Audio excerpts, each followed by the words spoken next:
y'all gotten around to that at all? And who do you kind of We did. to replace Mon and Carl in that situation? Well, that's still in progress. I mean, and when you say replace, now wait a minute, we go back to the first press conference. I mean, if we're waiting to replace Mon and Carl now, we got problems. You know, that's done in recruiting before, and not just past signing class. Years ago, it's gone practice, development. Like I said, we can't re-sign them. It ain't one of those deals where, hey, we can sign this guy to another 3-year deal. That's not the way it is in college. When I got here, we knew. When Rodney got here, he knew those guys are going to leave after 4 years of playing, 3 years of playing, whatever the case may be. So you better have guys replacement. And I would say this: I don't know anybody that's done a better job of making sure that their room, that they recruited to their room, evaluated to their room, assisted guys in other areas to recruit players to their room at the rate that Rodney Gardner has done since he's been in the league, really, but certainly at Auburn. I mean, when you walk in that room, you can see the grocery shelves are stocked. And they may not always be ready to play right now, but there's a plan for them. He does a great job of that. So we're still, I mean, we don't have to answer your question right now because we're not playing tomorrow. If we played tomorrow, could we? Yes. Would we be good enough? Yes. But that's not absolute yet. There's still some competition to it. Kevin, we've heard a lot about Byron moving inside. What have you seen out of him with his move inside the tackle? He just seems more comfortable. He just seems more comfortable. And he gives us a pass rush in there too. I mean, and more than just push the pocket. I mean, he is a pass rusher in there as a 3 technique because he has a skill set to do that. And he's gotten really good at, Ronnie's done a great job with him of the little things and the rundowns of pad leverage, using his hands, and dominating blocks and tearing off of blocks. He's getting better. He just seems more comfortable.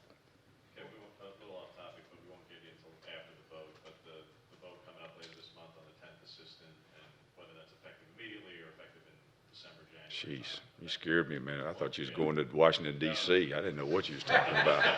Like, wait a minute now. I ain't got nothing to do with the Supreme Court. But whenever that becomes effective, then it's assumed that it will be. I know you're quite intent on having that 10th assistant be on the defensive side. Have you discussed it with Gus where you'd like that 10th? Well, that's a question for the head coach, whether we've discussed it with him or not. Would I like to have it on defense? Absolutely. I think everybody in every room, offensive room at any school will say we need him on offense. Defensive room say they need him on defense. My argument is you've already got the head coach. Give us another one. But we'll put him. Coach he'll have a plan. He'll put him where he needs him. What would you like to see out of your unit on Saturday in that type of environment? Pardon me? What would you like to see out of your group on Saturday? Effort, physicality, good tackling. I mean, it's the way it's split up and divided up. Do you do a true orange and blue and draft teams? Do you go ones against the twos, or the twos against the ones, or ones against ones, twos on two? All that. And then what happens is people become result oriented. So they go out there and the ones are going against the twos. The right corner on the twos twists his ankle. You put the third corner in. They got the number 1 wide receiver in there. So all of a sudden they don't run any zones. They don't run any counters. All they do is throw 9 routes on a number 3 corner with the number 1 receiver, and everybody says, wow, what are y'all must be awful on defense. They hit, so it is what it is. The biggest thing is whoever's out there, whatever we're playing, how limited we are in the calls, is that we play with great effort, we're physical, and we tackle. I know Trey Matthews has had hamstring issues in the past, and it's popped up a couple times recently. How has he performed this spring, and what do you want to see out of him as he goes to this final season on the back end? Okay, first of all, I don't know that it popped up a couple of times. I only know about one, so unless since he's been here. Oh well, Trey's older than I am, so I haven't been here that long.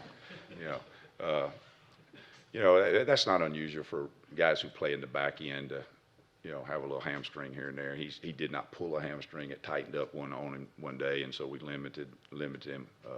But he's performed really well. He's tackled real well. He's quarterbacked the defense very good. He and Steven in the back end. You can see that he's comfortable. he's very comfortable.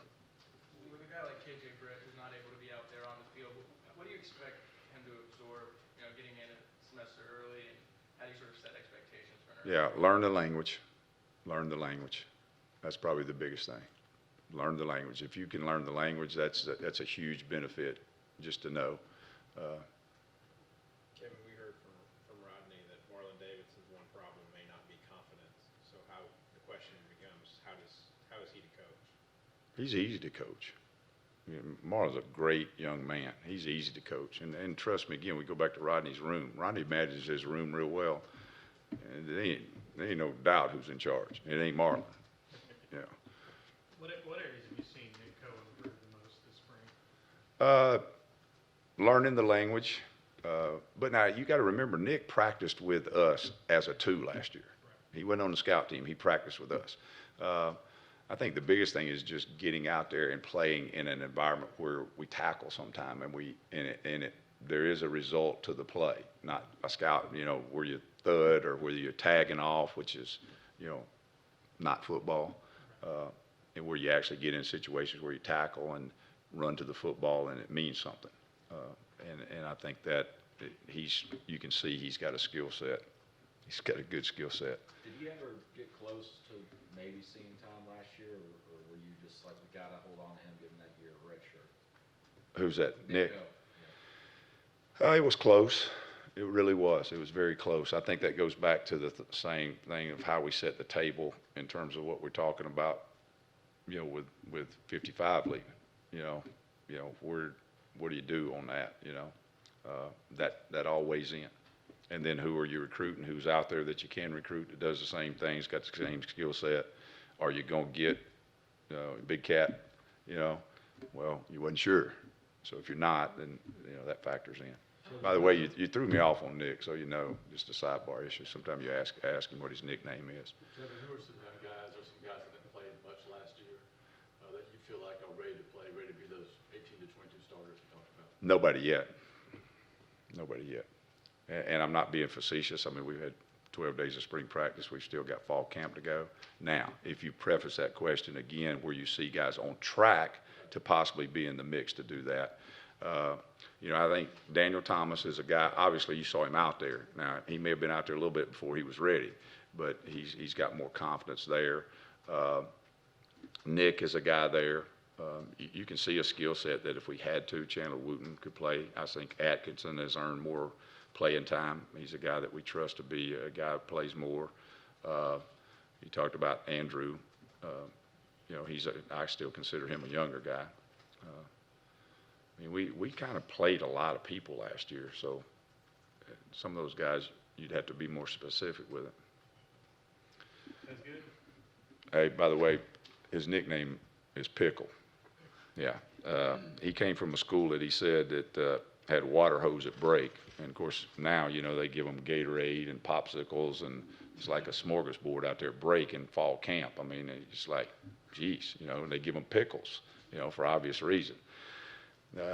He was so taken back by the fact that he wasn't drinking out of a water hose that they actually had Gatorade and, they had pickles and they had popsicles. And I think he ate about 8 pickles one break, and he enjoyed them very good. And everybody was watching him eat them.